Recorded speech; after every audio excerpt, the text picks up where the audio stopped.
Condensation is commonplace in today's modern world. From condensed milk to powdered eggs and potatoes, we find many familiar items are reduced, condensed, or dehydrated so they take only a fraction of their former space. Movies are reduced to small SD cards. Even the dead are cremated to a handful of ashes. In reading the lives of the kings of Israel and Judah in the Bible, we find that a life of some 30 to 70 years is eventually reduced to just one sentence. And he did that which was right in the sight of the Lord, according to all that David his father did. Or, he did evil in the sight of the Lord, and walked in the way of Jeroboam, and in his sin wherewith he made Israel to sin. In between these two extremes we find, and he did that which was right in the sight of the Lord, but not with a perfect heart. And he did that which was evil in the sight of the Lord, but not as the kings of Israel that were before him. Has it occurred to us that our lives are going to be condensed into just one sentence? What will that one sentence say?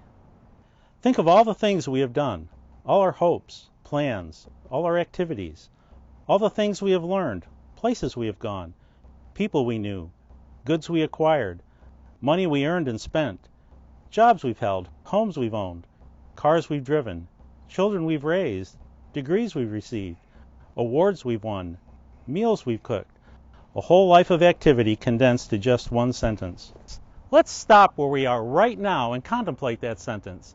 What would that one sentence say? We need to remember Paul's words of warning, "For not he that commendeth himself is approved, but whom the Lord commendeth." We know what we would like to say if we could write that one sentence, condensing our whole life into just a few words, but we will not pronounce it.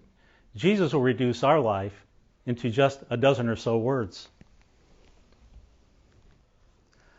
What will he say about us? Although he will state the verdict, we're the ones from which he will get the material to condense our entire lives into just a few words. When milk is condensed, the non-essentials are removed, and only the solid nutrients are left. When gold is refined in the fire, the dross is burned up, the gold remains. When the wheat is winnowed, it is the chaff that blows away. When God condenses our life, all the extraneous non-essentials will be removed. What will be left? Only those things that we have done for Jesus will remain.